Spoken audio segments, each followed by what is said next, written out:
إله إلا الله الله أكبر محمد رسول الله يا حبيب الله. الحمدللہ ثم الحمدللہ. اللہ نے جو ہمیں نبی اور رسول عطا کیا ہے اس کی شان دیکھیے ذرا. سیدہ عائشہ صدیقہ رضی اللہ تعالی عنہ ایک دن ہاتھ جوڑے عرض کرتی ہیں میرے کریم میرے سر کے تاج ذرا یہ تو بتائیے غزوہ احد کا دن آپ پر بڑا بھاری تھا. وہ دن جب مشکل میں صحابہ تھے تو مشکل میں آپ تھے. اللہ کا دین اللہ کا بلند کرنے والے نامشکل میں تھے.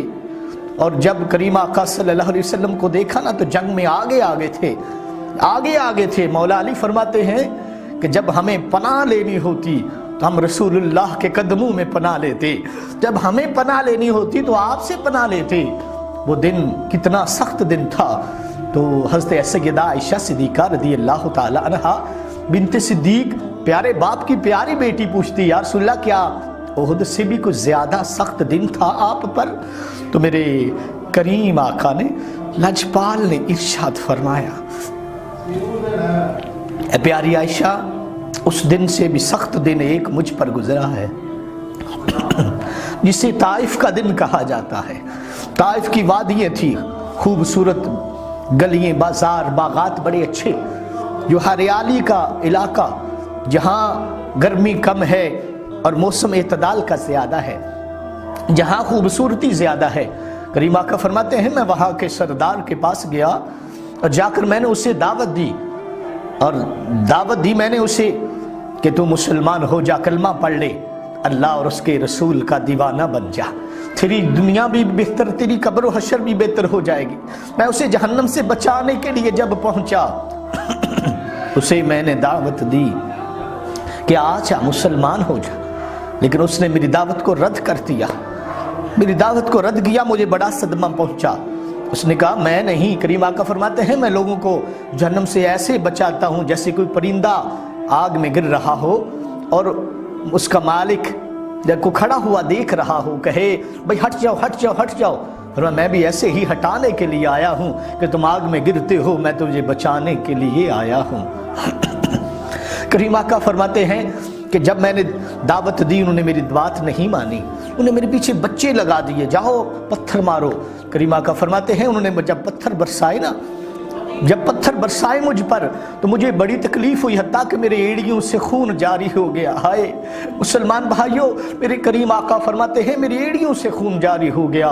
وہ کیسا وقت ہوگا جب کریم آقا صلی اللہ علیہ وسلم پر وہ ناسک وقت آیا وہ لمحہ آیا جس لمحے اللہ بھی دیکھ رہا ہے اور جبریل امین بھی دیکھ رہے تھے جس وقت فرشتے بھی دیکھ رہے تھے. کریم آقا فرماتے ہیں میں وہاں سے سر جھکائے ہوئے چل رہا تھا. تھوڑی دیر آگے گیا نا تو میں نے کیا دیکھا کہ ایک پہاڑی کے قریب ایک وادی کے قریب میں جب پہنچا تو میرے سر پر بادل کا سایہ آیا. بادل سے جب میں نے سایہ دیکھا تو آواز آئی. کریم آقا صلی اللہ علیہ وسلم کی بارگاہ میں جبریل آتے ہیں یا رسول اللہ صلی اللہ علیہ وسلم میرے ساتھ پہاڑوں کا فرشتہ ہے اگر آپ فرما دیجئے تو ان دو پہاڑوں کے درمیان میں ان کو کچل کر رکھ دیں ان کا نام و نشان مٹ جائے ان کا نام ہستی سے مٹ جائے یا رسول اللہ بس آپ حکم دیجئے. تو امام الانبیاء صلی اللہ علیہ وآلہ وسلم نے کیا خوب ارشاد فرمایا کیا جواب دیا. فرمایا جبریل امین اللہ نے مجھے رحمت کائنات بنا کر بھیجا ہے وما ارسلناک الا رحمت للعالمین کی دستار دے کر بھیجا ہے. میں دیکھ رہا ہوں اگر یہ مسلمان نہیں ہوتے تو ان کی نسلوں سے مسلمان ہو جائیں گے. میرے بھائیوں تب سے لے کر میرے آقا نے اپنی امت کی نسلوں کو دیکھنا شروع کیا ہے کہ اس کی نسل بہتر ہو جائے گی. اور آج بھی طائف کی وادی میں ہمارے دوست بتاتے ہیں ایک نوجوان کہنے لگا میں طائف کی وادی میں گیا تو میرا باپ بھی میرے ساتھ تھا اور جب ہم جا رہے تھے جمعہ پڑھ کر آئے نا تو انہوں نے پتھر مارا. لڑکوں نے مجھے نوجوانوں نے مجھے میرا پتھر یہاں آ کر لگا. مجھے بہت غصہ آیا. کہنے لگا کرشا مجھے بہت غصہ آیا. میں نے کہا یہ تب سے پتھر جو کریم آقا کو مارے ہیں انہیں آج بھی یہ سزا دی جا رہی ہے. ان لوگوں کے بچے آج بھی پتھر مارتے ہیں پتھروں سے کھیلتے ہیں کیونکہ کریم آقا کو انہوں نے تنگ کیا تھا. نوجوانان گرامی قدر ذرا غور تو کیجئے، تیرا نبی تجھ سے کتنا پیار کرتا ہے، تیرے پیارے آقا کو تجھ سے کتنی محبت ہے۔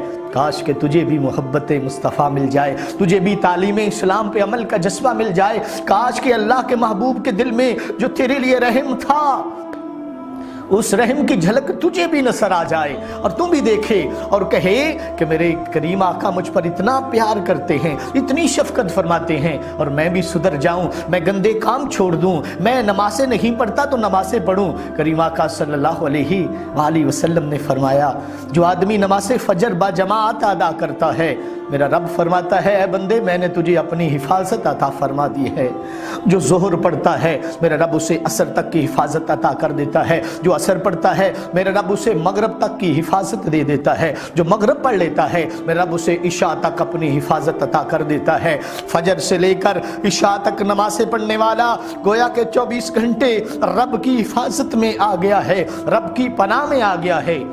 سی کیمرے لگائے جاتے ہیں دیکھنے کے لیے، حفاظت کے لیے۔ بھائی تجھے کیمروں کی ضرورت نہیں ہے، نماز پڑھنا تیرا کام ہے، رب نے تیرے اوپر فرشتوں کو مقرر کر دینا ہے کہ فرشتے تیری حفاظت کریں گے۔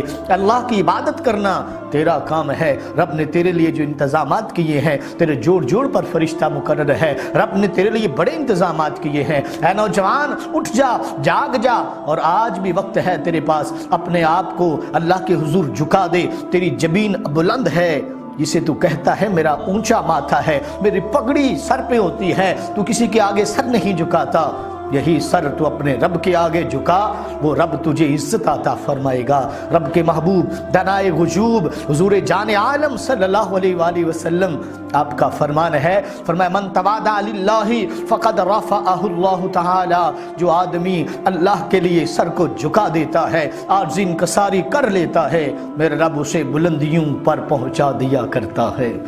نوجوانان گرامی قدر غور کیجئے، خیال کیجئے، اللہ کے عالم ہم سب کو عمل کی توفیق عطا فرمائے۔ صلو علی النبی المختار صلی اللہ تعالی علی محمد۔ دکھوں نے گھیر رکھا ہے، غموں کی دھوپ ہے سر پر، ٹھکانا گنبد خضرا، ٹھکانا گنبد خضرا کے سائے میں عطا کیجئے۔